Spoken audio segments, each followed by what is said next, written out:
नमस्कार, मैं हूं साक्षी मंगाई। कभी विवादों को सुलझाने के लिए रास्ते खोजे जाते हैं तो कभी कलेश इन रास्तों के कारण ही हो जाते हैं। जैसे कि केशरवाला गांव में सड़क के पीछे एक गहरी कलह पनपी हुई है।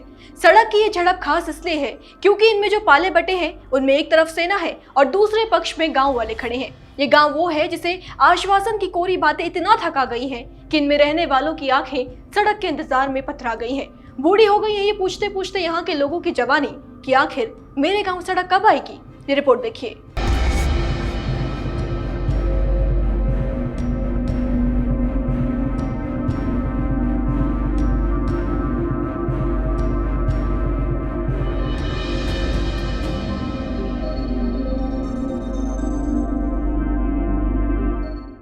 इन तस्वीरों को देख आप यही सोच रहे होंगे कि ये तस्वीरें दूर दराज किसी दुर्गम क्षेत्र की हैं, लेकिन ऐसा बिल्कुल नहीं है।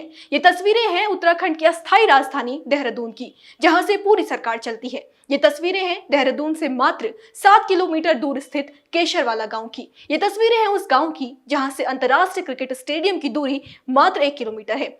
1000 लोगों की आबादी वाला ये गांव आज भी मूलभूत सुविधाओं के अभाव में परेशानी झेल रहा है।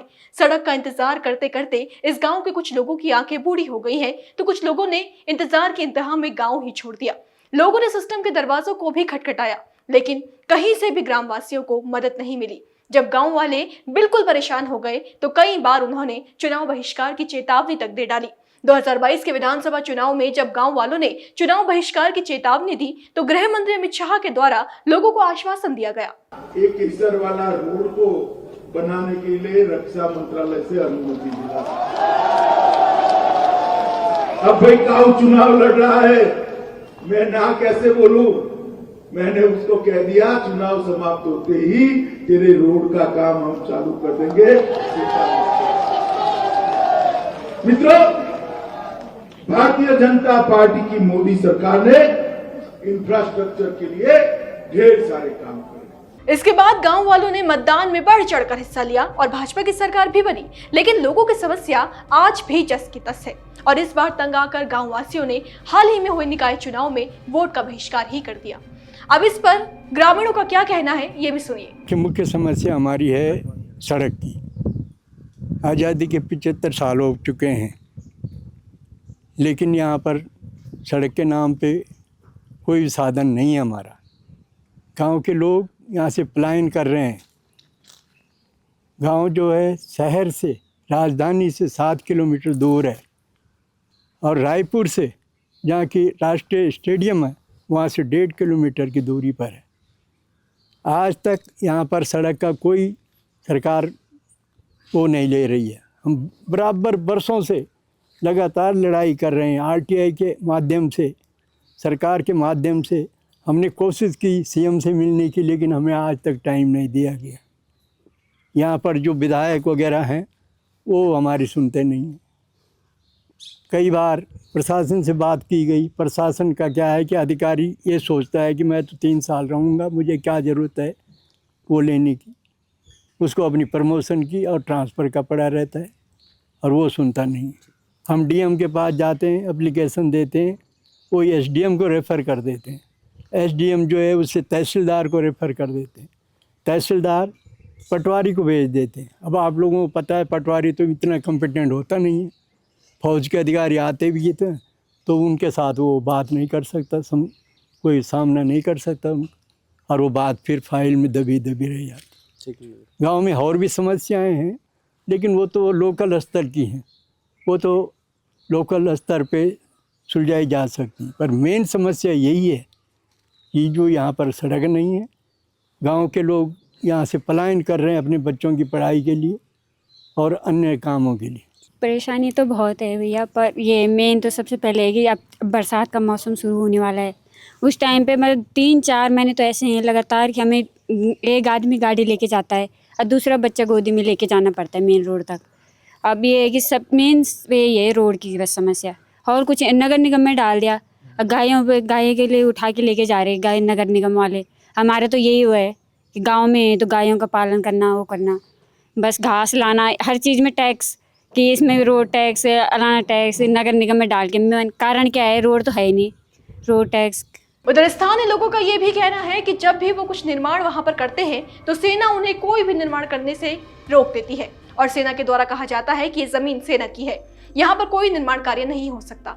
गांव वासियों का कहना है कि सेना के पास इस जमीन के कोई कागज नहीं है। इस गांव की शुरुआत इस रास्ते से होती है। आप पीछे बोर्ड देख रहे होंगे केशरवाला चमोली मोहल्ला। अपने सहयोगी से कहूंगा पहले जरा ये रास्ता दिखाइए। आप ये तस्वीरों के माध्यम से देख रहे होंगे ये जो रास्ता जा रहा है सामने, ठीक देखिए, ये कोई दुर्गम क्षेत्र नहीं है, कोई बड़ा पहाड़ी क्षेत्र नहीं है। ये मात्र राजधानी से 7 किलोमीटर की दूरी पर ये गांव है केशरवाला, जहां के लोग सालों से इंतजार कर रहे हैं कि उनके गांव तक सड़क कब पहुंचेगी। जब हमने वहां के लोगों से बात करी तो उनका कहना है कि हमारी जो आंखें हैं वो बूढ़ी हो गई, पीढ़ियां बदल गई। जो गाँव के लोग हैं वो गाँव छोड़ के शहर में बसने के लिए चले गए हैं, लेकिन ये जो रोड है ये रोड नहीं बन पाया है। लड़ाई वही है आर्मी की और गांव के बीच। जब भी कोई कार्य करने के लिए सड़क में जाते हैं, यहाँ तक कि अगर मकान बनाने के लिए, मकानों पर प्लास्टर करने के लिए भी पहले अगर ये लोग जो ग्रामीण के लोग थे जो अपने घरों में प्लास्टर करने के लिए भी जाते थे, तब भी आर्मी वाले आते थे और उनको रोक देते थे कि ये कह के कि ये सारा जो एरिया है ये आर्मी का है। सीधे आप तस्वीरों के माध्यम से देख रहे होंगे, इधर उधर जंगल है, ऊबड़ खाबड़ रोड है और जब बरसात होती है तो ये रोड तो छुप जाता है। ये लगता है कि यहाँ पर कोई नदी बह रही है। लगातार लोग जो ग्रामीण हैं यहाँ के, प्रशासन शासन सबसे अपील कर रहे हैं, मुलाकात कर रहे हैं, लेटर लिख रहे हैं, जो डीएम दरबार जा रहे हैं, सीएम दरबार जाने की कोशिश करते हैं, विनती भी कर रहे हैं, लेकिन जो रोड है वो रोड नहीं पहुँच रही है। लोग कह रहे हैं कि हमारी जो आंखें हैं वो बूढ़ी हो गई हैं, लेकिन गांव तक रोड नहीं पहुंची। बच्चों को स्कूल ले जाने के लिए जब बरसात का मौसम होता है तो पहले हाथ में बच्चे को गोदी में लेना पड़ता है, एक स्कूटी से जाता है, उसके बाद जो सड़क आती है वहां बच्चों को स्कूटी पे बिठाते हैं, फिर गांव तक ले जाते हैं। वो कहते हैं कि 2 लाइनें हैं कि ऐ सड़क तू अब पहुंची है हमारे गांव, जब सारा गांव शहर पहुंच गया। तो ये लाइनें सच ना हो, यही उम्मीद करते हैं ये जो ग्रामीण हैं, जो लगातार ग्रामवासी अपील कर रहे हैं शासन और प्रशासन से कि इनकी जो सड़क है, गांव की जो सड़क है जो आप तस्वीरों में देख रहे हैं, वो जल्द से जल्द धरातल पर उतरे। विधायक जी भी कहते हैं चुनाव से पहले कि आपकी रोड बनवाएंगे। यहाँ तक कि जब गृह मंत्री और विधायक जी के पक्ष में वोट मांगने की अपील करने के लिए आते हैं, गांव वालों से वादा करते हैं कि एक बार चुनाव हो जाने दीजिए, उसके बाद हम इस गांव की जो सड़क है उसको बनवा देंगे। आश्वासन मिला लेकिन धरातल पर सड़क नहीं बनी, धरातल पर चीजें नहीं हुई। हम यही उम्मीद करते हैं कि जो शासन प्रशासन है वो जल्द से जल्द ग्रामवासियों की जो समस्या है उसको सुने। इस पूरे मामले को लेकर विपक्ष भी सरकार पर सवाल खड़े कर रहा है।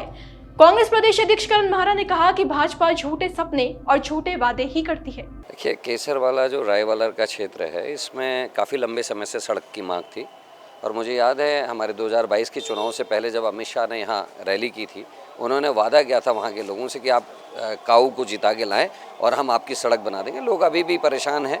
अब चक्कर डीएम के और अधिकारियों को चक्कर काट रहे हैं, लेकिन कोई सड़क का नामो निशान नहीं है। बीजेपी वैसे भी डबल इंजन का सरकार ऐसे ही करता है, बोलता कुछ है करता कुछ है, झूठे वादे झूठे सब। गांव वालों को हर जगह से आश्वासन मिल चुका है और कई सालों से लगातार आश्वासन पर आश्वासन ही मिल रहे हैं, लेकिन धरातल पर चीजें नहीं उतरी। गृह मंत्री ने आश्वासन दिया, विधायक ने आश्वासन दिया, लेकिन लोगों की समस्याओं का हल नहीं हो सका। अब ऐसे में जमीन किसकी है ये तो शासन प्रशासन जाने, लेकिन एक बात तो साफ है कि सबके बीच परेशानी सिर्फ गाँव वाले झेल रहे हैं और अंत में सवाल यही है कि लोगों की समस्याओं का समाधान कब होगा। ब्यूरो रिपोर्ट, देवभूमि इनसाइडर।